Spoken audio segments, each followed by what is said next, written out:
என் அன்பான வணக்கம். நேரத்தை ஒதுக்கி இங்கு வந்திருக்கிற உங்களோட அ அன்புக்கு நான் மிகவும் தலை சாய்த்து வணக்கம் சொல்கிறேன். அம் நான் இப்ப எனக்கு வந்து தொடர்ந்து கதைக்கிறதுல கொஞ்சம் சிரமம் இருக்கிறபடியா நான் யோசிச்சேன் பவர் பாயிண்ட்டா சுகமா இருக்குமெண்டு. ஸோ நல்லபடியா பவர் பாயிண்ட்டுக்குள்ளால போவோம்னு யோசிக்கிறேன். ஸோ அம் நானும் என் எழுத்து பயணமும் என்று பார்க்கக்குள்ள முதல்ல 1 செகண்ட்.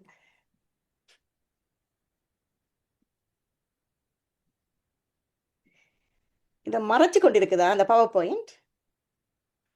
இல்ல இல்லையா? முழுசா தெரியுதா? தெரியுது. வடிவா தெரியுது. எனக்கு தெரியுது. நீங்க ஓகே, ஓகே. மிக்க நன்றி. சரி. உங்களோட வியூவும் பக்கத்துல இது வடிவா தெரியும். ஓகே. நான் எந்த வியூவ காட்டாம கதைக்கிறேன். ஓகே. அது பரவாயில்ல, நீங்கள் அப்படியே ஓகே. அம் மி என்ற ரெக்கார்ட் எனக்கு பண்றபடியா உங்களோட வியூவும் பாரது நல்லம் நல்லபடியா. பிறகு வாரேன். பாடசாலை நாட்கள்ல வர்ற வெள்ளிக்கிழமை மாலைகள்ல எனக்கு தமிழ் வகுப்புகள் இருப்பதால, எழுத்தாளர் அரங்கத்தில் நானும் பங்கு கொள்ள வேண்டும் என்பதற்காக, விடுமுறையில் வரும் இந்த வெள்ளிக்கிழமையை எனக்கென பிரத்யேகமா ஒதுக்கியிருக்கும் எழுத்தாளர் இணையத்துக்கும், அதன் தற்போதைய தலைவர் ரவி கனகசபை அவர்களுக்கும் மிக்க நன்றி. நேர்காணல் என்றால் சுலபமாக இருக்கும். கேள்விக்கு பதில் சொல்றது தானே. நேர்காணல்கள்ல என்னை பற்றி சொல்லியாகி விட்டது எல்லாம் இனி எதை புதிதா சொல்ல என்று கொஞ்சம் தயக்கமாக இருந்தது.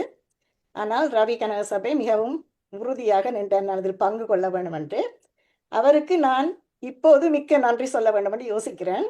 அதை தயாரிக்க வலிக்கிட்டு போறதுதான் யோசிச்சேன். இது ஒரு நல்ல ஒரு ஆவணப்படுத்தல் எனக்கு என்ற பிள்ளைகளுக்கும் கொடுக்கலாம் என்று 1 மணி நேரம் தொடர்ந்து கதைக்காம ஸ்லைட் உதவியா இருக்கும்னு நினைச்சேன்.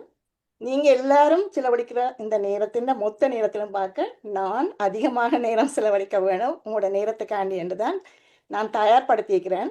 சில வேளையில நான் என்ன புகழ்ற மாதிரி இருக்கலாம். ஏற்கனவே அகனி சுரேஷும் ரவியும் அதிகமாக புழுகி விட்டார்கள். அப்படி இருக்காது என்று நான் எதிர்பார்க்கிறேன். அதில் ஏதாவது ஒரு இன்ஸ்பிரேஷன் நான் ஃபேஸ்புக் போஸ்ட் போடைக்குள்ள சில ஆக்கள் சொல்கிறேன் சில இன்ஸ்பிரேஷன் கிடைக்கிறேன். அப்படி ஏதாவது ஒன்று கிடைச்சா நல்லது. அல்லாட்டியும் உங்களுக்கு இந்த உரை வந்து போரிங் இல்லாமல் இருந்தால் நல்லபடி யோசிக்கிறேன். அடுத்ததான் நான் வந்து இந்த பெருமைப்படுற அடையாளங்கள் நான் யாரென்று பார்க்க எனக்கு அடையாளங்கள் பல இருந்தாலும் நான் பெருமைப்படுற அடையாளங்கள் என்று சொல்றது அம்மா, ஆசிரியர், மொழிபெயர்ப்பாளர், எழுத்தாளர், சமூகத்தில் கொஞ்சம் அக்கறை உள்ள ஒருவர், தோட்டக்காரர் என்று. இப்போ இதுக்கெல்லாம் எனக்கு என்ன காரணமானதுன்னு சொன்னால் நான் வளர்ந்த சூழல், என்னுடைய பெற்றோர், நான் படித்த கல்லூரி, நான் வாசித்த நூல்கள், அதுகளால் எனக்கு வந்த வாழ்க்கை பெருமானங்கள். ஸோ அதுகளை பற்றி நான் கொஞ்சம் சொல்லலாம்னு யோசிக்கிறேன். ஆசிரியர் தொழில் நான் தெரிஞ்செடுத்ததல்ல, அது என்ன தேடி வந்தது. நான் ஒரு மருத்துவராக வர வேண்டும் என்று தான் கனவு கண்டு கொண்டிருந்தேன். A-level படிச்சுட்டு ரிசல்ட்ஸுக்காக காத்திருக்கிற காலத்தில் எங்களுடைய அம்மா கற்பித்த பாடசாலையில் இருந்த ஒரு ஆசிரியர் விபத்துக்கு உட்பட்டிருந்ததால் அவர்கிட்ட பாடங்களை விஞ்ஞான பாடத்தை நான் கற்பிக்க வேண்டிய ஒரு சந்தர்ப்பம் கிடைத்தது. அப்போது எனக்கு கொஞ்சம் ஆசிரியர் தொழிலில் ஒரு ஆர்வம் வந்தது. இருந்தாலும் கூட கனவு மருத்துவராகத்தான் இருந்தது. பிறகு வாயாபுலன் மத்திய மகா வித்தியாலயத்திலும் கிரேட் 12ல் இருக்கிற பாய்ஸுக்கு படிப்பிச்சேன் நான். அப்படி இருக்கக்குள்ள வந்த ரிசல்ட்ஸ் வந்து கனவை நிறைவேற்ற இல்லை, நினைவாக்க இல்லை. கிடைச்சது அக்ரிகல்ச்சர் சயின்ஸ். அப்போ அக்ரிகல்ச்சர் சயின்ஸுக்கு போன பிறகு நினைச்சது ஓகே நான் ஒரு ஆய்வாளராக வர வேண்டும் உண்டு. ஆய்வாளராக வரணும் உண்டு. அப்போ கண்ணூர் ரிசர்ச் இன்ஸ்டிடியூட்டில் நெல்லை பற்றி எந்த வெரைட்டி நல்லது என்று அந்த ஒரு ஆய்வு செய்தோன்று கேட்க அந்த கண்ணூர் ரிசர்ச் இன்ஸ்டியூட்டில் இருந்த ஒரு ஆள் சொன்னான், ஒரு ஆய்வாளர் சொன்னால் தான் மெத்தடிஸ்ட் காலேஜ் பழைய மாணவி என்றும் மெத்தடிஸ்ட் காலேஜில் ஒரு டீச்சிங் வேக்கன்சி இருக்குது, அதுக்கு நீங்கள் ஏன் அப்ளை பண்ணி பார்க்கக்கூடாதுண்டு. அப்போ நான் யோசித்தேன், நல்ல விஷயம், கொழும்பில் நான் இருந்தால் இன்டர்வியூஸ் ஃபேஸ் பண்ணுற சுகமாக இருக்குமென்று தான் நான் அப்ளை பண்ணினது. எனக்கு அந்த வேலை கிடைச்சிது. வேலை கிடைச்சி 2 மாதத்துக்குள்ளே திருமணம் ஆச்சுது. திருமணமான உடனே அப்புறம் என்ன இந்த வேலையிலே இருந்து கொள்வோம், குடும்பத்துக்கு நல்லது என்று யோசித்தேன். அப்போ அப்படித்தான் என்னை ஆசிரியர் வேலை வந்தது. அப்புறம் இங்கே கன்னடாவுக்கு வந்த அப்போலையும் தமிழ் ஆசிரியர் வேலையை தொடர்ந்து செய்யக்கூடியதாக இருக்குது. மிகவும் மனதுக்கு சந்தோஷம் தர ஒரு வேலை. அந்த விதத்தில் நான் ஒரு கொடுத்து வச்ச ஒரு ஆளுன்னு யோசிக்கிறேன்.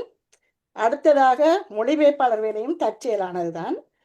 அப்போடெக்ஸில் கெமிஸ்டாக வேலை செய்து கொண்டிருந்த போது அந்த வேலை வந்து இரவு நேரமாக மாற்றப்பட்ட போது என் மூத்த மகள் தான் சொன்னா, ஏன் நீங்கள் இரவு வேலை செய்து வயசு போன நேரத்தில் கஷ்டப்படுறீங்க அண்டு 50 வயசுக்கு பிறகு இந்த வேலையை தெரிவு செய்தேன், என்ன மொழிபெயர்ப்பாளர் வேலை என்று. அதுவும் தெரிவு செய்தேன். அதுவும் மனதுக்கு மிகவும் சந்தோஷமான ஒரு வேலை.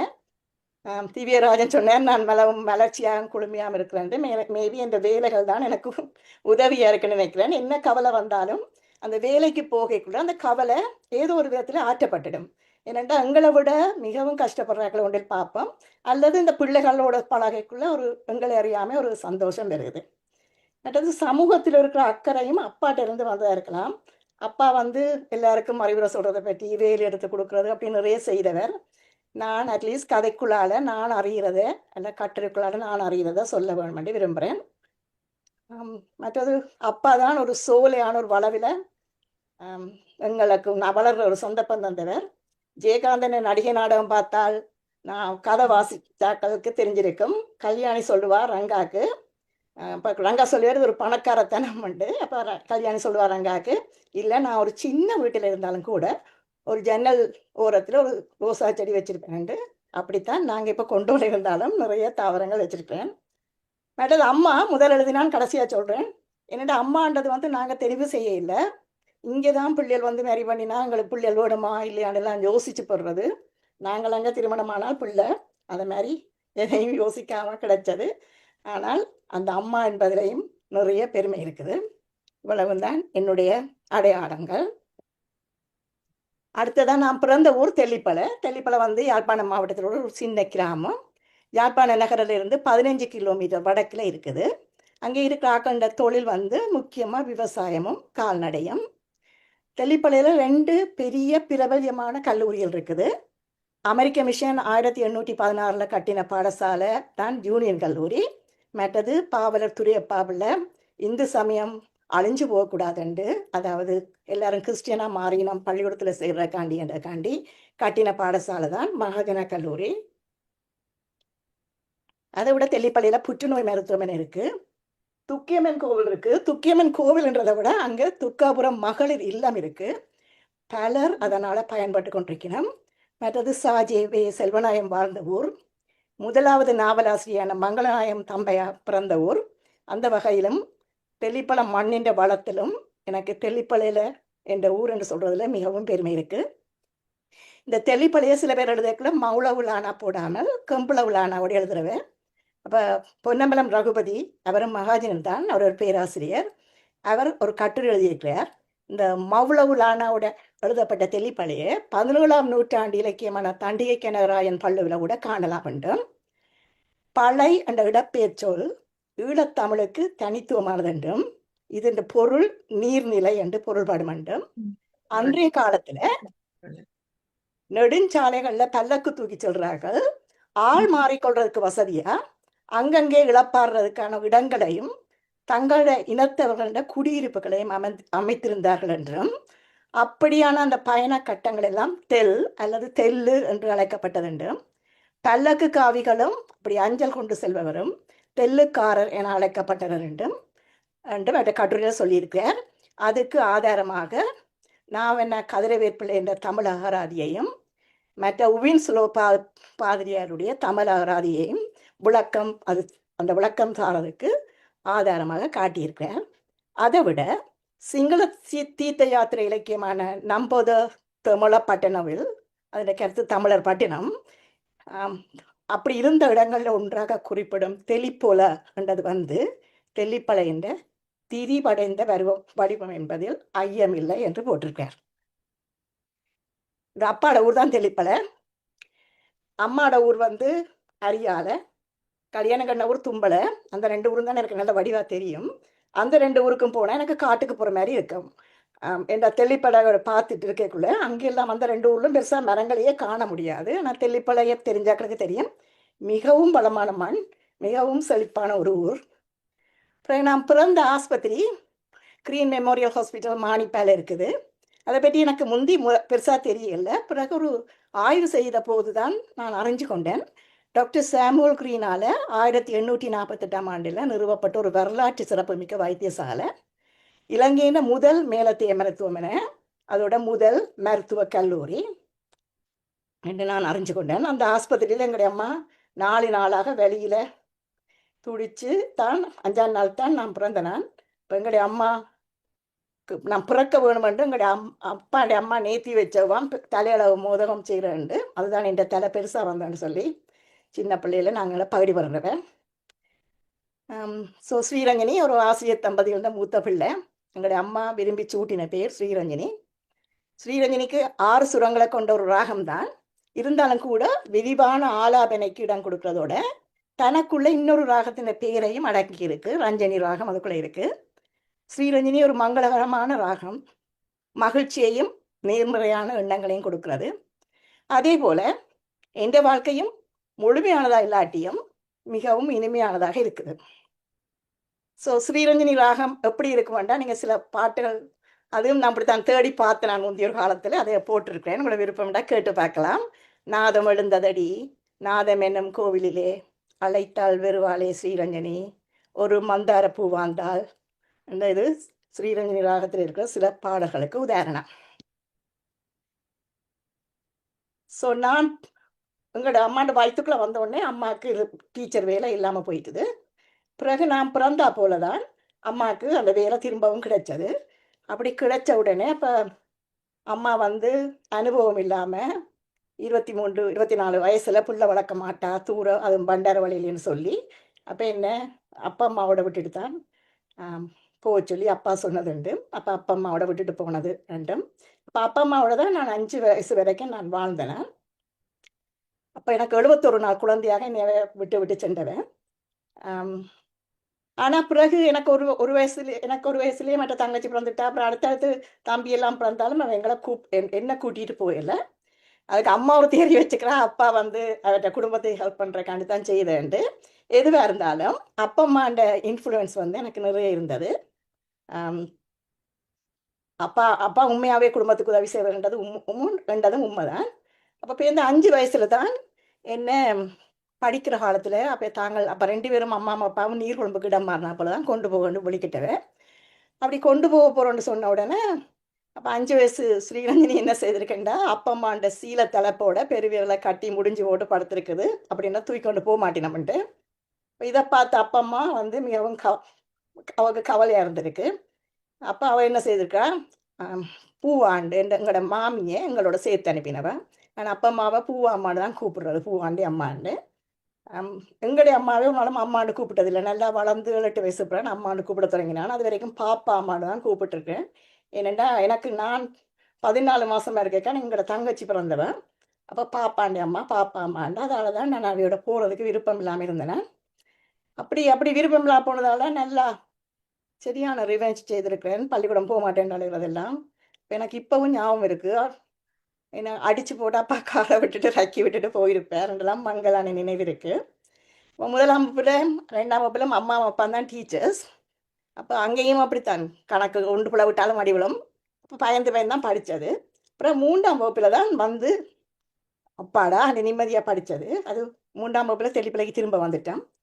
அது வந்து கனக சபா வித்தியாசத்தில் உடனே மகாஜான இடம் கிடைக்கல. அங்கே படிக்கக்குள்ள ஆப்ரஹாம் லிங்கனை பற்றியெல்லாம் பேசி மிகவும் ஒரு செல்ஃப் ஸ்டீம், அதாவது சுயமதிப்பு வளர்கிறதுக்கு உதவி செய்த அந்த பள்ளிக்கூடம். அப்புறம் அப்பா அம்மா இறந்தது என்ற 16 வயசில். அப்போ தான் முதலாவது கதையை நான் எழுதியிருக்கிறேன். அந்த வேதனையை கடக்கிறதுக்கு அவனோட இழப்பை மூவுறதுக்கு எனக்கு எழுத்து தான் உதவி செய்தது. எனக்கு இந்த அப்பா அம்மாவோட பிரிக்கப்பட்ட அந்த 5 வயசில் பிரிக்கப்பட்ட தனிமை உணர்வு இன்னும் தான் இருக்குன்னு நான் இப்போ யோசிக்கிறேன். எப்பவும் தொடர்ந்து கொண்டு தான் இருக்குது என்னோட. இதுதான் மாமியும் நானும் என்ற அடுத்த தங்கச்சியும். அவள் மாமி என்ன மட்டுமில்லை, எங்களோட சகோதரர்கள் எங்களோட பிள்ளைகள் எல்லாருமே வளர்த்திருக்கிறார். அவரோட விருந்து புஸ்தகத்தில் மிகவும் ஒரு ஒரு ஒரு நல்ல முக்கியமான ஒரு ஆளுன்னு சொல்லலாமே. யாருக்கும் எங்கேயும் அவனோட வீட்டை போனால் சாப்பிடாம போக மாட்டேன். நம்ம எது சரி செய்து சாப்பாடு கொடுப்பேன்.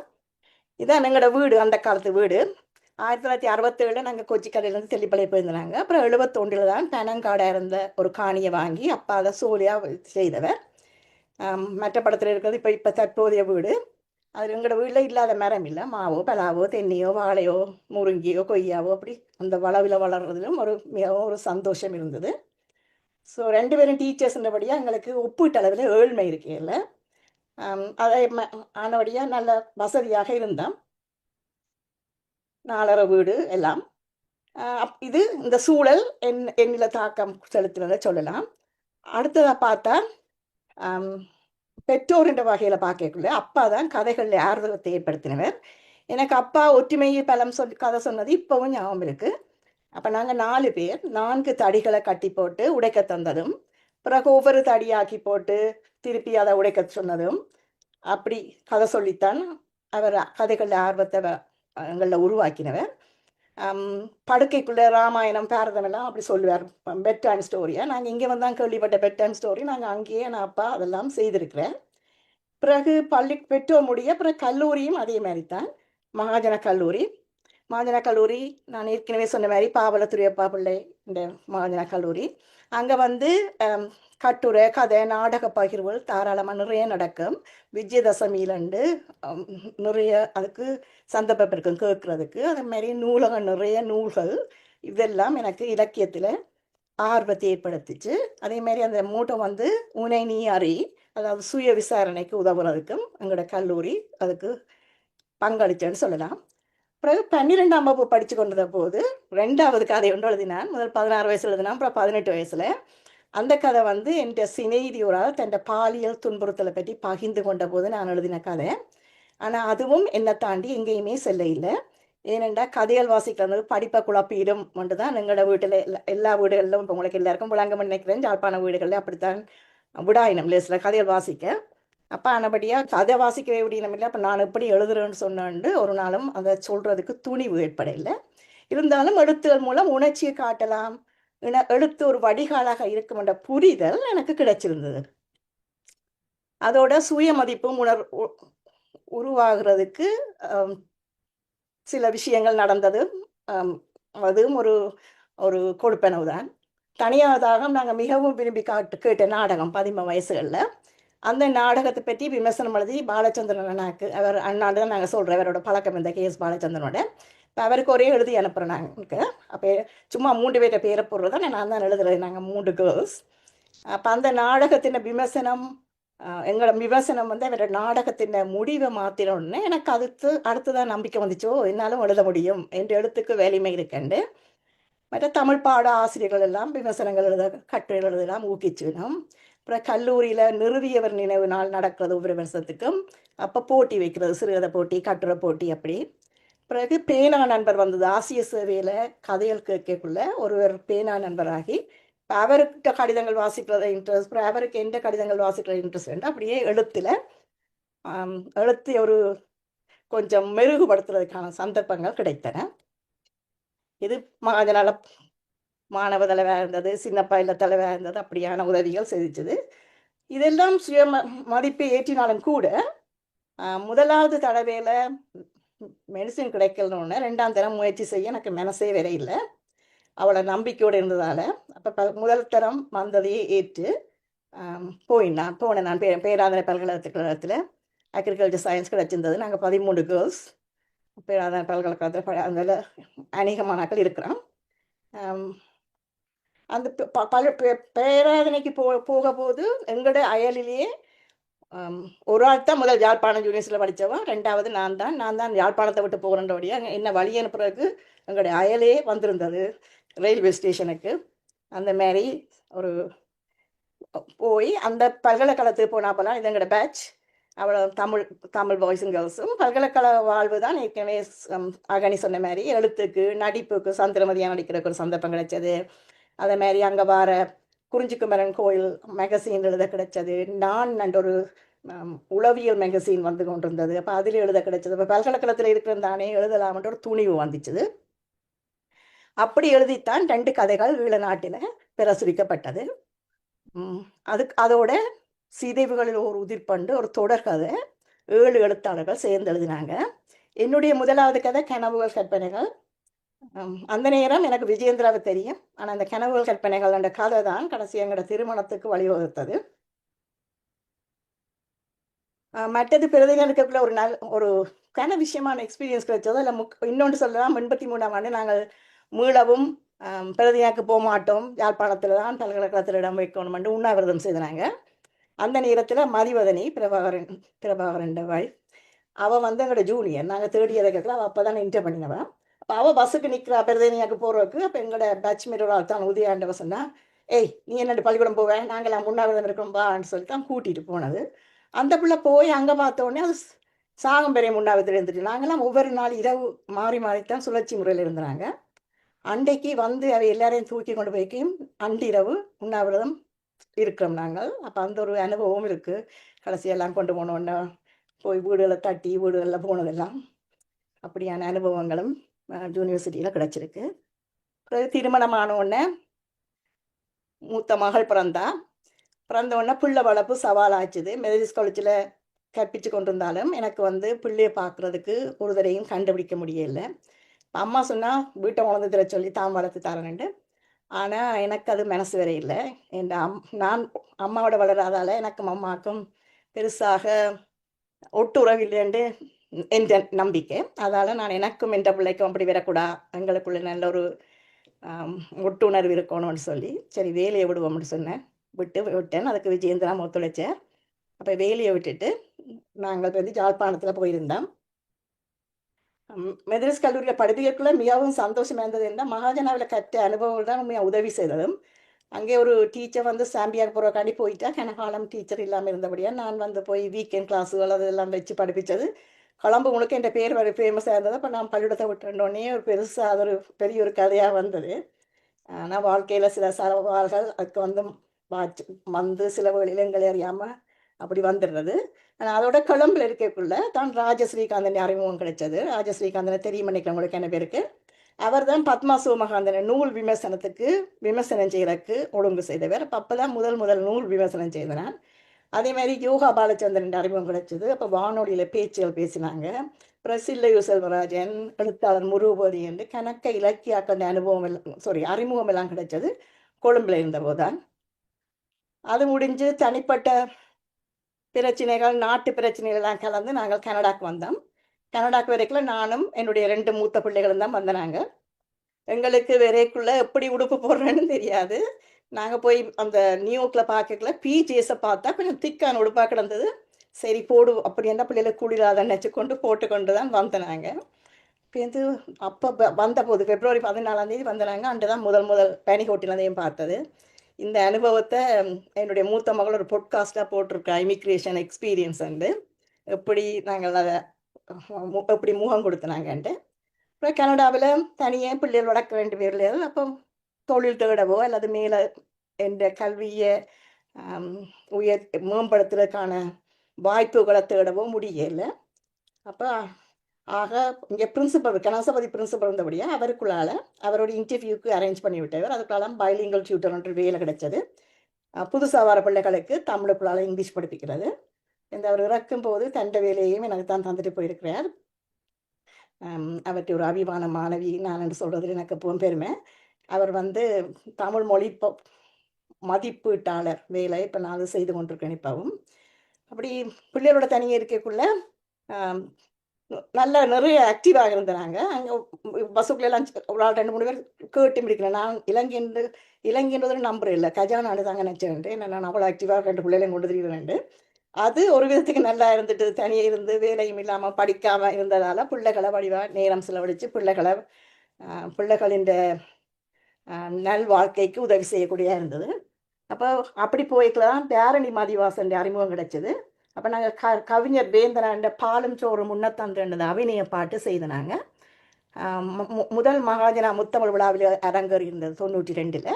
பிறகு இலங்கை பட்டதாரிகள் சங்கத்திலையும் அது அரங்கேறி இருந்தது. கனடா வாழ்க்கை வந்து மாற்றங்களையும் சவால்களையும் நிறைய தந்திச்சுது. ஆனால் எனக்கு முதல் தெரியும் எழுத்துக்குள்ளால் அந்த இதான் மேவலாம் வேதனையோ மாற்றத்தையோ சொல்கிறதுக்கு எழுத்து ஒரு வழியுண்டு. ஆனால் நான் அதை மறந்து போயிருந்தேனா அல்லது அதை எழுதத்தில் கொட்டுறதுக்கான நேரம் எனக்கு கிடைக்கலையா தெரியா. நான் நீண்ட காலம் அதுக்கு எதுவுமே எழுத இல்லை. பிறகு என் மகள் எழுத தொடங்கினான். மகள் வந்து 1ஆம் வகுப்பிலிருந்து அவனோட கட்டித்தனத்தை அந்த எழுத்தில் இருக்கிற கட்டித்தனத்தை பார்த்தோன்னே அது பெரிய சந்தோஷமாக இருந்தது. எனக்கு ஏதோ இதயத்தில் சலங்கை கட்டின மாதிரி யார் பறி பண்ணுதான் நான் அதை சொல்கிறேன். நான் அந்த மாதிரி சந்தோஷமாக இருந்தது.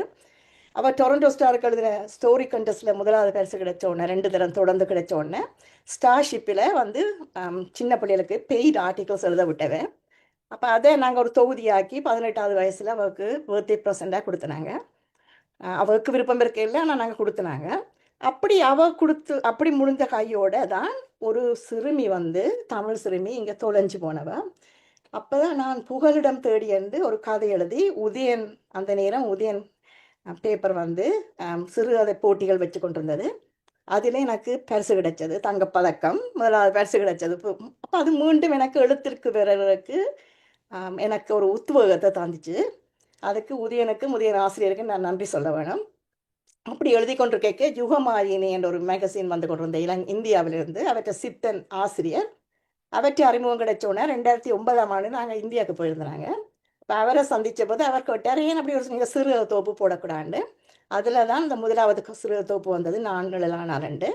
அந்த 4 நிழலானார் சிறுகதை தொகுப்பை கிழக்கு பல்கலைக்கழகத்தில் இருக்கிற ஒரு மாணவி, யர்ஷினி என்ற மாணவி தன்னுடைய ஆய்வு கற்கையில் எடுத்து ஆய்வு செய்திருக்கிறார். அந்நிய மாதல் கருத்து நிலையில் ஈழத்து புகலிட தமிழ் இலக்கியம்னு சொல்லி அது ஒரு அதை அப்படி 35 வருஷத்துக்கு பிறகுதான் மீண்டும் எழுத்துக்கு வந்தனான். சுல்விகா எங்களோட ஊர் திரும்பல எழுதியிருக்கிறத பற்றி ரவி சொல்லியிருந்தார் தாய் வீட்டில். சுல்விகா எங்களோட 4 நாள் புத்தகத்தை பற்றியும் தாய் வீட்டில் அந்த நேரத்தில் எழுதியிருந்தவன்.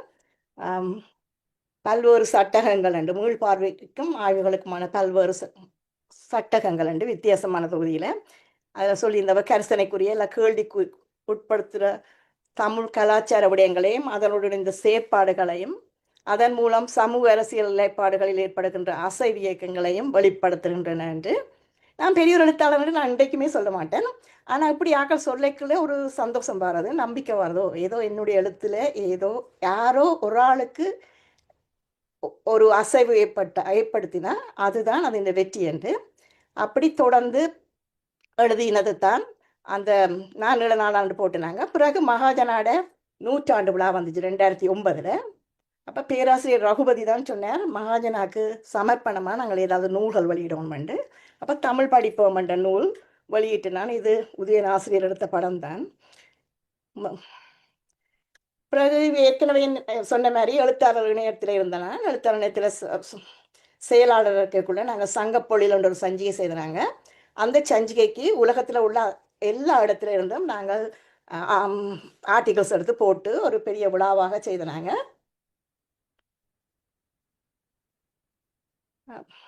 அதே மாதிரி மகாஜனா காலேஜிலும் செயலாளர் இருக்கக்குள்ள அங்கேயும் மேகசின் வெளியிட்டிருக்கேன். 2 ஆர்கனைசேஷனும் நான் செயலாளர் இருக்கக்குள்ள ஒரு நல்ல விஷயம் செய்திருக்கேன். அங்கே பிரிஞ்சிருந்த சிலர், உதாரணத்துக்கு இப்போ எழுத்தாளர் நேரத்தில் திருமால் அளவில் சொல்லலாம், அவன் முந்தி ஆக்டிவாக இருந்துட்டு அப்புறம் வேறாமல் இருந்தவன். நான் அவையெல்லாம் எங்களோட விழாவுக்கு வந்தவன், ஆர்டிக்கல் தந்தவன். அப்படியான சில நல்ல விஷயங்களும் நடந்திருக்கு. இப்படியே போய்கொண்டிருக்கு. இதெல்லாம் எழுத்து பணிக்கான கௌரவங்கள் கிடைச்சிது.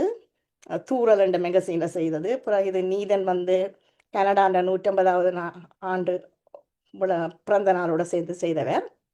இப்படி செய்தோண்டு கேட்க 50 வயசு வந்துட்டுது. சரி, கடந்து போன வாக்கியம் ஊட்டி கொண்டு போய்க்குள்ளதான் நச்சன். பிள்ளைகளும் வளர்ந்துட்டோம், குடும்ப பொறுப்புகளும் எல்லாம் குறைஞ்சிட்டு. அப்போ ஏன் இந்த தவற விட்ட வாய்ப்புகளை இனி நாம் பற்றி திருப்பவும் மீள அதுக்கான வழி செய்யக்கூடாதுண்டு. அப்படி பார்க்கக்குள்ளதான் மருத்துவராக வர முடியல என்ற கனவு நிறைவேறலை என்றாலும் பட்ட படிப்பு பிறகு படிக்கணுமென்ற ஆசை இருந்தது. அப்போ அதுக்கு அம்மா சொன்னா, சீச்சி கல்வி தகமை கூடினா திருமணத்துக்கு இடைஞ்சலாகும், அப்புறம் அதை விட எல்லாம் கூடின தகுதி உள்ள மாப்பிள்ளையை பார்க்கணுமெண்டு. ஆனால் அப்படி வந்தது கடைசியாக நான் வந்தபோது நான் படிக்க இல்லை. பிறகு பிள்ளை பிறந்தபடியாக அந்த சிக்கல்களால் இப்போ இந்த அண்ணாமலை பல்கலைக்கழகத்தில் தமிழில் எம்ஏ எடுத்தேன் 2018ஆம் ஆண்டு. கற்றல்ன்றது ஒரு இனிய அனுபவம். அதான் குறளையே சொல்லுது, கேடில் விழிச்செல்வம் கல்வி ஒருவருக்கு மாடல்ல மற்றவை என்று. அப்படி ஒரு நல்ல ஒரு வாழ்க்கை பிரமாணத்துக்கு வித்துட்டு எங்களோட பெற்றோருக்கும் இந்த எம்ஏ செய்ய சொல்லி தூண்டின என்ற மகள் சங்கிக்கும் நான் நன்றி நிறைய சொல்ல வேணும். அந்த எம்ஏ படித்ததால் தமிழை பற்றி, தமிழின் சிறப்பை பற்றி மேலும் அறியக்கூடியதாக இருந்தது. அப்போ எனக்கு அப்படியே இவ்வளவு சிறப்பு இருக்கிற இந்த தமிழை பற்றி, இது கனடாவில் 150வது ஆண்டோட நான் என்னோட புத்தகம் செய்து எல்லாருக்கும் தெரியப்படுத்தக்கூடாது என்று தான் நான் இது தமிழன் இன்ட்ரடக்ஷன் தமிழிலும் இங்கிலீஷும் செய்தேன். என்ன தமிழில் வாசிக்க தெரியாத பிள்ளைகள் அட்லீஸ்ட் இங்கிலீஷில் வாசித்து எங்களோட மொழியின் சிறப்பை எங்களோட தமிழ் பிள்ளைகள் அறியட்டுமண்டு. அதே மாதிரி சிறுவர் கதைகளும் தமிழன் இன்ட்ரடக்ஷனும் கனடாண்ட 150வது பிறந்த நாளுக்கு சமர்ப்பணமாகவும் அதிபர் கனகசபாதிக்கு சமர்ப்பணமாக தமிழ் படிப்போம் என்று இடைநிலையும் மேம்பட்ட நிலை புத்தகங்களும் வெளியிட்டு நான் 2018ஆம் ஆண்டு.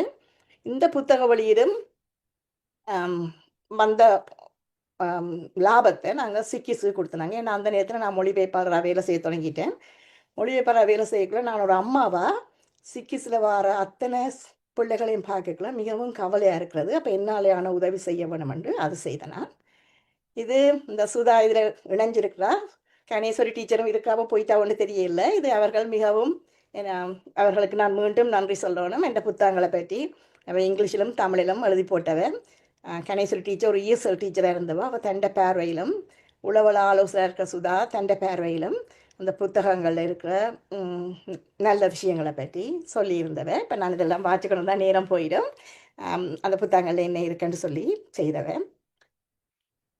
பிறகு 25 வருஷம் முடிஞ்சதுக்கு தமிழ் ஆசிரியராக முடித்ததுக்காண்டி மாக்கமும் TDSBயும் கௌரவிச்சது என்ன. இது எந்த பிள்ளைகளின் சில ஆக்கங்கள் ஒரு ஆவணப்படத்தெல்லாம் செய்கிறபடியாக சிலதை போட்டு விடுவோம்னு நினச்சேன். அப்படி தமிழ் படிக்கிற பிள்ளைகள் போட்டது. இது ஒவ்வொரு முறையும் நான் தமிழ் படித்து முடிய அந்த வருஷ முடிவில் கிளாஸில் ஃபீட்பேக் கொடுக்குறேன். நான் பேர் போட தேவையில்லை, ஃபீட்பேக் எழுத சொல்லி அப்போ பிள்ளைகள் எழுதினது இதெல்லாம். இதுவும் ஒரு சந்தோஷத்துக்காண்டி நான் எனக்கு எந்த சந்தோஷத்துக்காண்டி போட்டுக்கிறேன். 25 சென்டிமீட்டர் பனி பெய்தாலுமே என் பிள்ளைக்கு வகுப்பில் என் பிள்ளைகள் வருங்கள், அம்மா அப்பாவுக்கு சொல்லுங்களா நாங்கள் போகணும், என் கிளாஸ் இன்ட்ரெஸ்ட் உண்டு. அப்படி அதுக்கு காரணமும் நான் கதைகளுக்கு கூட படிப்பிக்கிறது தான். இந்த எழுத்தாளராக இருக்கிறது அதுக்கும் உதவி செய்யுது. அப்போ அதுக்கு ஒரு தொடர்பு இருக்கிறனுடைய தான் இதில் போட்டிருக்கேன். இது கொரோனா காலத்து பின்னூட்டம். கொரோனா காலத்தில் ஜூமுக்குள்ளால் செய்யக்கல ஜூமில் கூகுள் கிளாஸ் ரூமுக்குள்ள செய்கிறாங்க. அந்த நேரம் பிள்ளைகளுக்கு ஆன்லைன் வெரி நியூ. அப்படி இருந்து they really enjoy and felt கம்ஃபர்டபுள்னு சொல்லி நாங்கள் தமிழில் நல்லா முன்னேறி இருக்கிறோம்னு சொல்லி எங்களுக்கு எனக்கு அந்த பின்னூட்டங்கள் சிலதை நான் இதில் போட்டிருக்கிறேன். பிறகு மொழிபெயர்ப்பாளர் வேலையை பற்றி சொல்லிக்கல. மொழிபெயர்ப்பாளர் வேலை அதுவும் அப்படித்தான் வேண்டும்.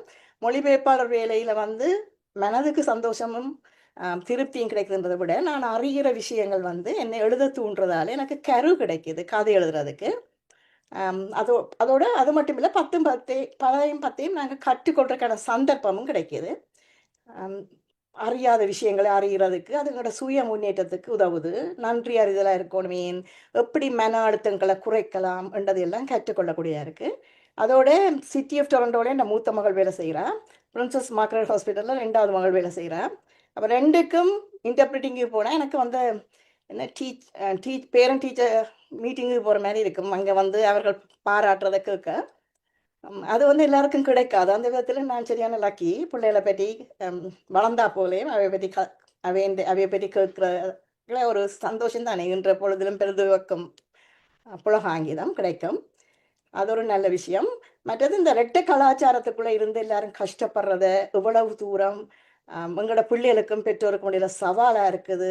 அது எவ்வளோ தூரம் மெனச்சோறு பெற்றோருக்கும் பிள்ளைகளுக்கும் கொடுக்குது. வன்முறைகள்ல இருந்து எப்படி விடுபடலாம், எங்களுக்கு அடிச்சுத்தான் பிள்ளை வளர்த்து பழக்கம், அப்போ அதை எப்படி மாற்றலாம்ன்றதெல்லாம் நான் பட்டறைகளுக்குள்ளால் கற்றுக்கொள்ளக்குள்ள அதை மற்றவர்களுக்கும் சொல்லணும் என்ற ஒரு ஆசை வர்றது. இந்த ஸ்லைட் நான் விட்டுட்டேன். இது இந்த மாணவர்கள் அடித்த இது எழுத்தாளராக இருக்கிறதால நான் நாடகம் செய்யக்கூடியதாக இருக்குது. நாடகங்கள் எழுதி பிள்ளைகளை கொண்டு செய்விச்சேன். அதே மாதிரி மொழிபெயர்ப்பாளர்களும் எனக்கு விருது கிடைச்சிருக்கு. அதுக்கும் ஆசிரியர் தொழிலும் பங்களிப்பு நினைக்கிறேன். எங்களுக்கு எக்ஸ்பிளைன் பண்ணுறது டீச்சிங்லேருந்து விருது நினைக்கிறேன். அதை வடிவாக சிம்பிளாக எக்ஸ்பிளைன் பண்ணுறது. அந்த விதத்தில் ஒவ்வொரு வேலையும் எனக்கு ஒன்றோடு ஒன்று தொடர்புடையதாக ஒன்றுக்கொன்று உதவி செய்கிறதா இருக்குது. இப்போ செய்திகளிலும் கதைகளிலும் தான் நாங்கள் கேள்விப்பட்டிருப்போம் அவலங்கள் அட்டூழியங்கள் எல்லாம். அதை போய் நேரில் பார்க்கக்குள்ள மனசு மிகவும் கஷ்டப்படும். நான் எத்தனை இடத்துல சரியாக அழுதுருக்கிறேன். நான் அப்படியான விஷயங்கள் இருக்கும். அப்போ அதை சிலாக்களுக்கு அதை சில விஷயங்களை விழிப்புணர்வு ஏற்படுத்தணும்ன்றதுக்கு தான் இப்போ கதைகள்லாம் அழுதைக்குள்ள அந்த உணர்ச்சிகள் மனுஷ மனங்களை தொடும். அப்போ ஏதாவது விதத்தில் தாக்கங்களை உருவாக்கும் என்றதுக்காண்டி என்னை பொறுத்தவரையில் ஒரு எழுத்தாளர் சமூகத்தில் நிகழ்கிற அநீதிக்கு எதிராக குரல் எழுப்ப வேண்டிய தார்மீக பொறுப்புள்ளவராக இருக்க வேணும். ஸோ என்ற பொறுப்பில் செய்கிறேன். அப்படி ஒரு எழுதின இந்த தொகுதி தான் உதுதல் இல்லைனை கோடகே தேசிய சாகித்ய விருது கிடைச்சது. சிறந்த சிறுகதை தொகுப்படி 2019 இலங்கையில்.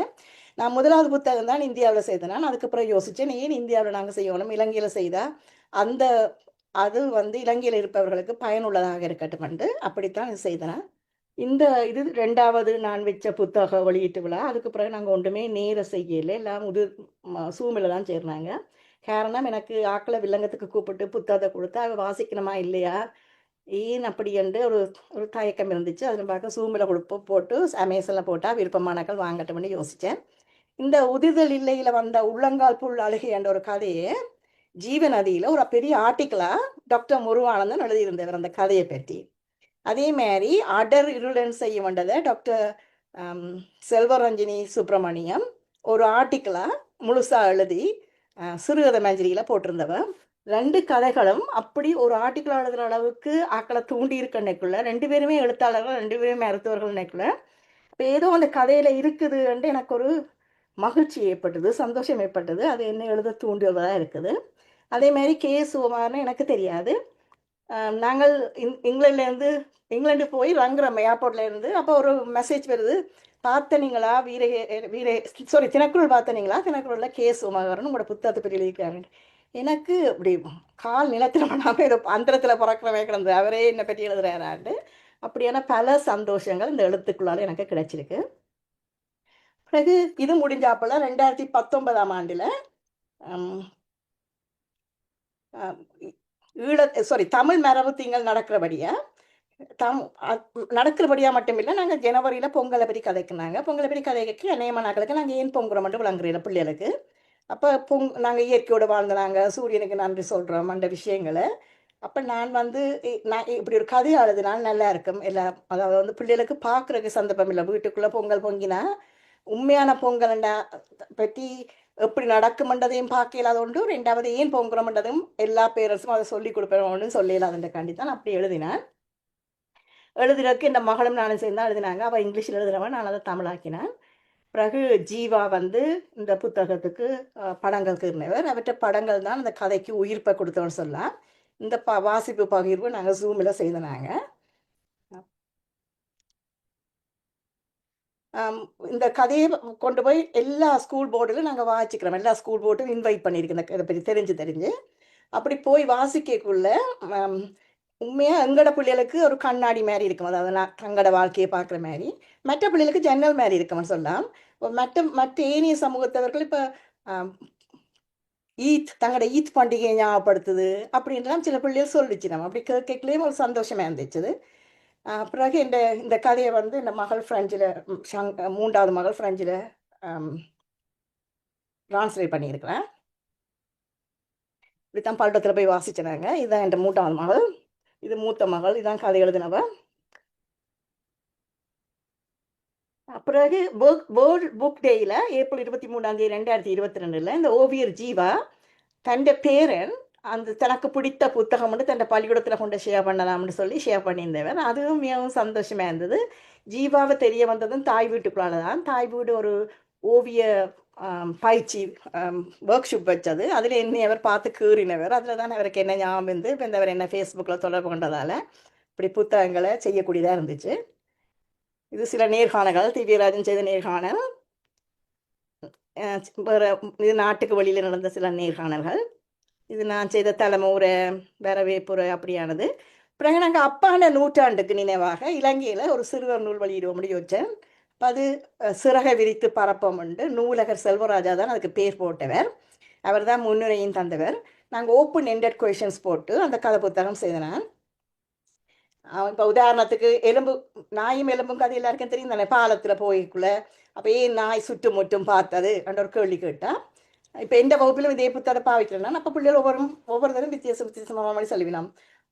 எலும்பை துண்டு எடுத்தா போல நாய்க்கு கில்ட்டி வந்திருக்கலாம், அல்லது வேறு நாய் பறித்து விடுமோண்டு பயம் வந்திருக்கலாம், அல்ல இன்னொரு எலும்பு துண்டு கிடைக்கும் டாவா வந்திருக்கலாம் அப்படின்னு சொல்லுவினோம். அல்லாட்டி தண்ணீரில் விழுந்த எலும்பு துண்டுக்கு என்ன நடந்திருக்காம்டா ஃபோசிலா வந்திருக்கலாம், அல்ல மீனிட வாயில் சிக்கி இருக்கலாம், தண்ணியோட போய் ஒரு கரையில் ஒதுங்கி இருக்கலாம், கனகாலத்துக்கு பிறகு டிக்கே பண்ணியிருக்கலாம், எல்லாம் தாவரங்களுக்கு பசலையாக இருக்கலாம். அப்படி கணக்க சொல்லிடணும். அப்படியான இன்ட்ரெஸ்டிங்காக கதையை வாட்சி போட்டு செய்கிற மாதிரி. இப்போ நான் முதல் சிறுவர் கதைகளை தொடங்கிக்க அந்த ஏற்கனவே எங்களுக்கு தெரிஞ்ச கதைகளை தான் முடிவுகளை கொஞ்சம் மாற்றி எழுதினான்.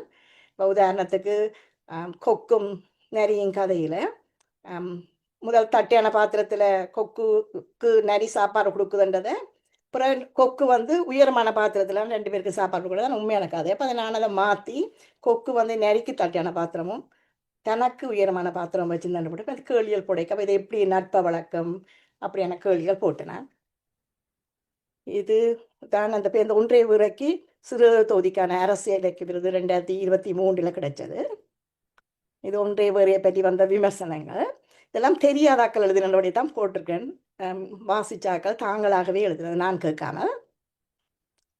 அதே மாதிரி பேர் பெற்ற இலங்கை இந்திய எழுத்தாளர் விமர்சனம் கிடைச்சது. ராஜேஷ் பாலா வந்து லண்டனில் நடந்த ஒரு இதில் நிகழ்வில் அவள் பேசினவ.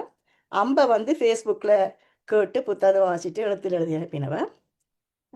ஸோ பொதுவாக பெண்களின் எழுத்து குடும்பங்கள் ஏற்படுற பிரச்சனைகள் உறவுகளில் சிக்கலை பற்றி இருக்கிறதால இது எழுத்து இல்லை, உலக பொது விஷயம் தான் எழுத்துன்னு நினைக்கிறேன் இருக்கணும். பொம்பளையில் அப்படி சொல்கிறபடி ஒன்றும் எழுதுறே இல்லை, அவை வந்து பொம்பளையில் இருக்கிறதால தான் அவைக்கு முன்னிடம் கிடைக்குதுன்னு ஜெகமோகன் சொல்லியிருக்கிறார். அவர் மட்டும் இல்லை, எங்களை சுற்றி இருக்கிற கணக்கு சில ஆண்களும் அப்படி சொல்லியிருக்கணும். முதல் தினக்குரல் ஒரு பேட்டி வந்தோடனே இந்த சக எழுத்தாளர்கள் சொன்னவர், உங்களையெல்லாம் தேடி தேடி பேட்டி எடுக்கிறது முன்னுக்கு வைக்கிறதெல்லாம் நீங்கள் பொம்பளையில் இருக்கிறதெல்லாம் நானும் இனி ஒரு பொம்பளைன்ற பேரில் எழுதணுமெண்டு. அப்படி இருந்திருந்தா இப்படி எல்லாம் சொல்கிறோமேன்னு சொன்னாங்கட நூலகங்களெல்லாம் பெண் எழுத்தாளர் நூல்களால் நிரம்பியுள்ள வழியோணும். வரலாற்று புத்தகங்கள் எல்லாம் பெண்களோட பேர் இல்லை கணிசமான அளவில் இருக்கணும் இல்லையே. உண்மையாக நாங்கள் பெண்களாக இருக்கிறதால 2 மடங்கு சிரமப்பட வேண்டியிருக்கு. எங்களுடைய எழுத்து நாங்கள் எழுதுறதுக்கு சிரமப்பட வேண்டி கிடக்கு. இப்போ எங்களுடைய எழுத்து எங்களோட தனிப்பட்ட வாழ்க்கையோட இணைச்சு பார்க்குற மனோபாவம் இருக்கிறாக்கள்ன்ற தடைகளை தாண்டி ஓட வேண்டியிருக்கு. அப்படியான பிரச்சனையெல்லாம் இருக்குது எங்களுக்குன்றதை. இப்போ அதுக்கு தான் உதாரணமாக போட்டுக்கிறோம். எழுத்தாளர் சாரங்க ஒரு ஆள் ஊக்குவிக்கிற சில பெண் எழுத்தாளர்களும் இருக்கணும். அவள் சொல்லியிருக்கிறார், இந்த கதையில் வர பாத்திரங்களில் பலர் தங்களை காண வேண்டும், பாசாங்க இல்லாத கதை, வடிவ சமூகத்துக்கு நல்ல சொல்ல வேண்டிய விஷயத்தை சொல்லுது, நிச்சயமாக மாற்றங்களை காட்டும்ன்ட்டு சொல்லியிருக்கிறார். இப்போ இந்த கதையை நான் வந்து கட்டாயம் என்ன நினைக்கிறா மனைவியை நினைக்கிறாண்டக்காண்டி நான் அவள் பேட்டி கண்டினேன் தினக்குரலுக்காண்டி. இப்போ அவள் கொஞ்சம் சலாப்பி விட்டுருக்குறேன். எனக்கு முதல் சொன்னால் அப்படி போகிற போக்கில் சொல்லப்படுறத தனக்கு உடன்பாடு இல்லைன்னு சொன்னால் அது ஆணாதிக்க போதுக்கு தானே சொன்னால். பிறகு சொல்கிற பெண்கள் வந்து இங்கே வாசிக்கிறேன்ல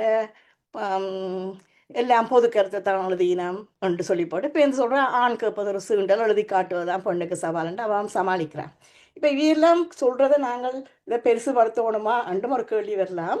ஏன்னா அந்த உப்பு சப்பற்ற விமர்சனங்களை சொல்லி இல்லாட்டி தங்களை மற்றாக்களை கீழே போட்டு தங்களை மேல்நிலைக்கு கொண்டு வரப்படுற சில ஆக்கள் ஜெயமோனாக்கள் மேரியாக்களை நாங்கள் பெரிதுபடுத்தக்கூடாதும் சரி. ஆனால் இப்படி சொல்கிறதால சில பிழையான கருத்துக்கள் பரவப்படும், அதை நாங்கள் நிறுத்த வேணுமென்றதும் முக்கியம் என்று நான் நினைக்கிறேன். இது வந்து மகாஜனா பற்றி நான் எழுதின ஆர்டிக்கல். அதே மாதிரி முருகபதி என்ன பற்றி எழுதின ஆர்டிக்கல். ஜீவநதி ஈழத்து பெண் எழுத்தாளர்கள் சிறப்பிதழ் என்னோடு கொண்டு வந்தது. முதல் ஈழத்து பெண் எழுத்தாளர் சிறப்பிதழ் என்று பெண் எழுத்தாளர்கள் பற்றி ஒரு ஆவணப்படுத்த செய்தது. இப்போ போன ஜனவரியில் ஈழத்து பெண் எழுத்தாளர்களின் கதைகள் என்று எல்லாற்ற கதைகளும் போட்டு செய்திருக்குது. பிறகு டாக்டர் கணேசன் வந்து ஸ்டெம் கல்வியலர் அமைப்புகளால் யாழ்ப்பாணத்தில் வாசிப்பு தரம் மிகவும் குறைஞ்சிருக்குன்னு சொல்லி அவர் வந்து அந்த வாசிப்பு தரத்தை கூட்ட வேணும் என்றதுக்காண்டி தன்னார்வத்தொண்டாக சில எழுத்தாளர்களை கொண்டு புத்தகங்கள் எழுதி வச்சவர். அப்போ அவருக்கு நான் 14 புத்தகம் செய்து கொடுத்தேன். பிறகு நான் ஒரு புத்தகம் ஃபேஸ்புக்கில் போட்டால் போல் அந்த புத்தகம் கதை நல்லா பிடிச்சிருக்கேன். அந்த கோவத்தை எப்படி கையாளுற கதை என்று போட்டு தேசிய கலை இலக்கிய பேரவை செயலாளர் தனுஷனவர் போன அக்டோபரில் வாசிப்பு மாதத்தை சிறப்பிக்கிற மாதிரி அந்த புத்தகத்தை தானே வெளியிட்டிருக்கார் தண்ட செலவில். இது என்னுடைய கதையில் இடம்பெற்ற சில தொகுதிகள். காப்பு ஈழவாணி செய்தது. ஈழவாணி வந்து ஈழத்து எழுத்தாளர்கள் 1950 எழுதின எழுத்தாளர் பெண்கள் எழுத்தாளர்கள் என்ற கதைகளை தொகுத்து செய்திருக்கிறார். வட அமெரிக்க கதைகள் என்று அவர் போட்டி வச்சு அதில் செலக்ட் பண்ணப்பட்ட கதைகளை வட அமெரிக்க கதைகள் என்று, அதாவது தனியாக வட அமெரிக்காவில் இருக்கிற பிரச்சனைகளை சொல்கிற கதைகள். அது அடுத்ததாக இப்போ இலங்கை போயிடம் சிறுகதைகள் என்று, அதுவும் அமரர் மு பாலசுப்ரமணியத்தின் நினைவு போட்டியில் நடந்ததுக்கு போட்டியில் நடந்த தொகுதியில் வந்திருக்கு. நானும் என் புத்தகங்களும் நான் எல்லாம் புத்தகம் எழுதுனப்ப என் பேரனுக்கு எழுதுவோம் சொல்லி ஹாப்பி பர்த்டே கீரன் கீரன் லைஃபை வச்சுக்கொண்டு செகண்ட் பர்த்டேக்கு ஒரு புத்தகம் செய்து கொடுத்தேன். பிறகு இப்போ மீராவின் தம்பி தான் இலங்கையில் கடைசியாக வந்த புத்தகம் மீராவின் கோபத்துக்கு முதல்.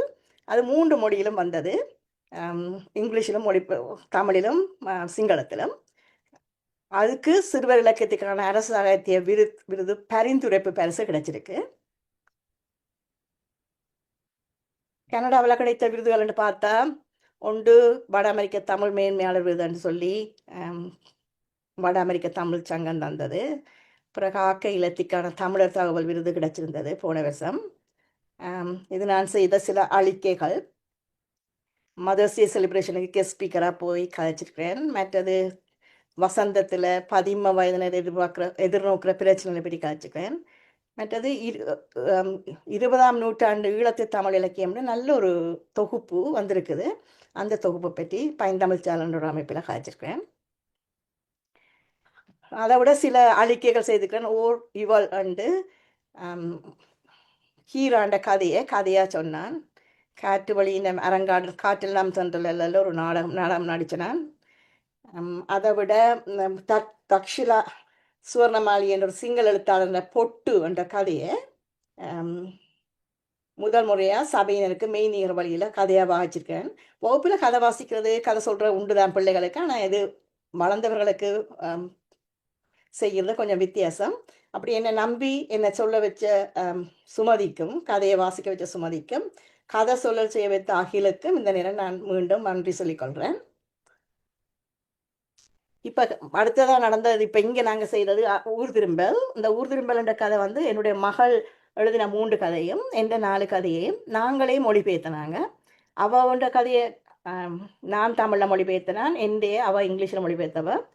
ரவி சொல்லக்குள்ள தமிழ் நல்ல அறிவுள்ள தமிழ் இலக்கியம் படைக்கிறேன்னு சொல்லிட்டார். ஆனால் அன்ஃபார்ச்சுனேட்லி துரதிர்ஷ்டமாக அவ்வளவு தூரம் அவளுக்கு தமிழ் தெரியாது.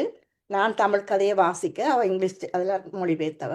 தமிழில் எழுதுகிற அளவுக்கு அவளுக்கு தமிழ் அறிவு இல்லை என்பது கவலைக்குரியது. நான் அதை அந்த நேரம் கவனிக்கையில் என்றது உண்மையில் எனக்கு கவலை. எந்த கதையை பற்றி நல்லா விமர்சிக்கக்கூடிய ஒரு பிள்ளை வாசிக்கக்கூடிய நிலையில் இல்லை.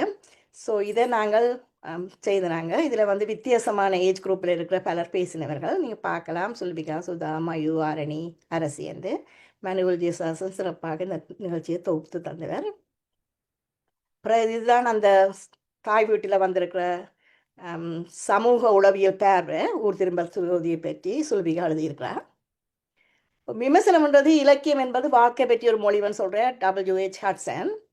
உண்மையென நாம் உணர்வதற்கு நமக்கும் உள்ள தொடர்பு தான் இலக்கியம்னு சொல்கிற சமூகத்தில் நடப்பவற்றில் நல்லதை பற்றி எழுதப்படும் என்ற நிலையை மாற்றி நிஜ வாழ்க்கை அனுபவங்களை தன்னுடைய கதைகளில் காட்டிய புதுமைப்பித்தனின் பாதையை தொடர்வதில் தான் எனக்கு விருப்பம் இருக்குது.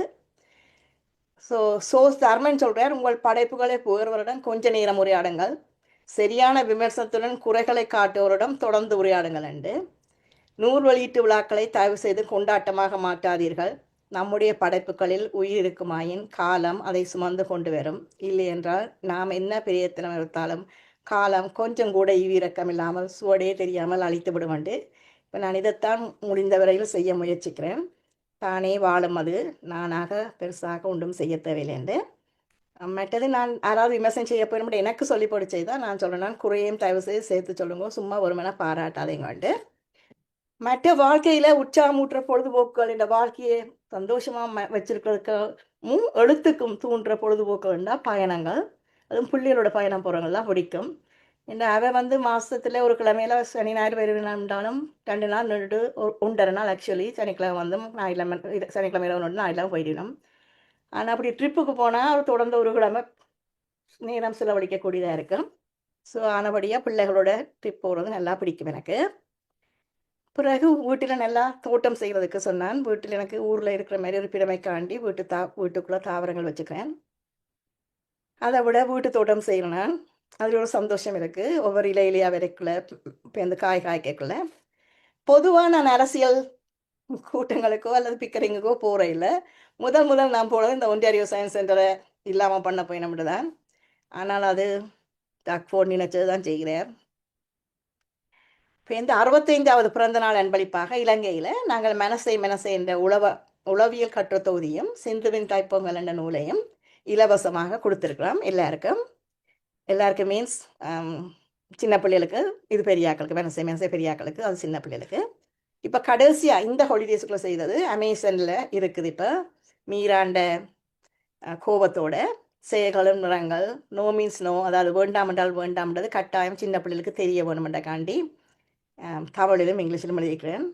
மற்றது இந்த முறை தமிழ் மரபு திங்களுக்கு ஏதாவது செய்யணுமென்றக்காண்டி 3 பேரை பற்றி 3 வித்தியாசமான காலம், சங்க காலத்தில் வாழ்ந்தாக்கள், பிறகு இடக்காலம், பிறகு வாழ்ந்தாக்கள், இந்த மாதிரி சவுந்தராதேவி, ஔவையார், சி.வி. ராமன் 3 பேரை பற்றி பயோகிராஃபி தமிழிலும் இங்கிலீஷிலும் செய்து அதுவும் அமேசான்லாம் இருக்குது.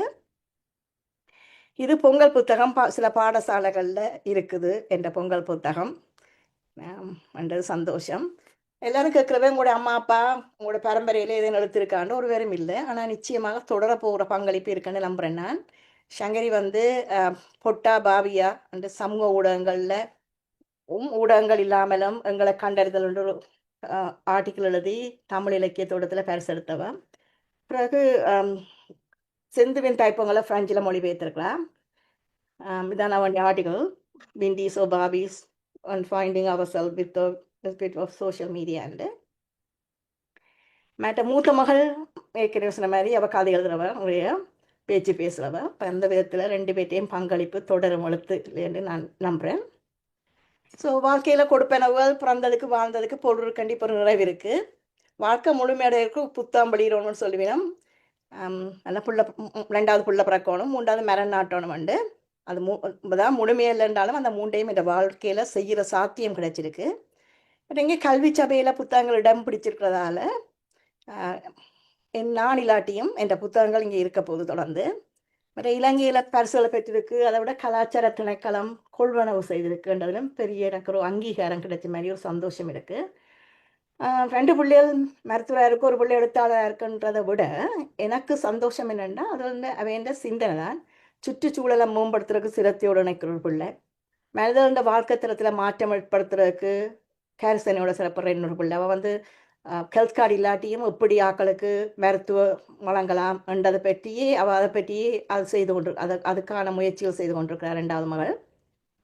மற்றது சைவ உணவு தான் சாப்பிட்றவ. 3வது மகள் ஸ்டெம் செல்ஸ் என்ற ஒரு ஆர்கனைசேஷனில் இன்வால்வ்டாக இருக்கிறார். தமிழர்கள் அநேகம் மூளைக்கலங்களை கொடுக்கறத பற்றி செய்கிறதில்லை. அது அந்த அறிவை பரப்ப வேணுமென்றதுக்காண்டி தமிழர்கள் மட்டுமில்லை முழுசாக எல்லாருக்கும் அந்த விதத்தில் அது ஒரு சந்தோஷம். இது இந்த சின்ன பிள்ளை இந்த சங்கரி செய்த அந்த 60 வயசுக்கு என்ற தோற்றங்களை 50 வயசுக்கு பிறகு தான் உண்மையாக எனக்கு படிப்புக்கு ஏற்ற தொழில் இல்லாட்டியும் மனசுக்கு பிடிச்ச ஒரு மாற்றத்தை ஏற்படுத்துகிற தொழில்கள் கிடைச்சிருக்கு. எழுத்தையும் திரும்பவும் ஆரம்பிக்கக்கூடியதாக இருக்குது. சிறந்த தமிழாசிரியர், சிறந்த மொழிபெயர்ப்பாளர்கள் இந்த சேவையை விருப்போடு பயன்படுத்துகிற மாணவர்களும் சேவை பொருணர்களும் சேவை வளங்களும் கிடைத்திருக்கிறார்கள். அது எல்லாத்தையும் விட முக்கியமானது விரும்பிய போது வேலை செய்கிற ஒரு வரப்பிரசாதம். நல்லபடியாக சமூகத்துக்கு ஏதோ என்னால் செய்ய முடியும் என்ற ஒரு திடம் வந்திருக்கு இப்போ எனக்கு. இப்போ இலக்கும் எதிர்பார்ப்பும் வேண்டாம், வாழும் வரையும் மகிழ்ச்சியாகவும் மற்றவருக்கு உதவியாகவும் இருக்கணும், ஆரோக்கியத்தை பேணணும், விரும்பியதை செய்கிறதுக்கு அவகாசம் இருக்கிறதால முடிந்தளவு எழுத வேணும். இது ஒரு அறுவடை நேரமாக இருக்கிறபடியாக நான் பிள்ளைகள்கிட்ட பயன்படுறதான் கூட ஒழிய நான் பிள்ளைகளுக்கு எதுவுமே செய்கிறதில்லை பெருசாக. 18 வயசு வந்தால் போலேயே நான் எதுவுமே செய்யலை. அதை தங்களை சிலவெல்லாம் உழைச்சி கடன்பட்டு படிச்சிருக்கணும், பிறகு தாங்களே கொடுத்துருக்கணும். அதே மாதிரி சீதனம் ஆதனம் கல்யாண சிலவு ஒன்றுமே வேணாம்ட்டுட்டினோம். எங்கள்கிட்ட எந்த சிலவையோ எதிர்பார்க்குற இல்லை. பட்டோகமாக வாழணுன்னு அவைக்கு விருப்பம் இல்லை. அப்படி அதுவும் இன்னொரு கொடுப்பனவு தான்.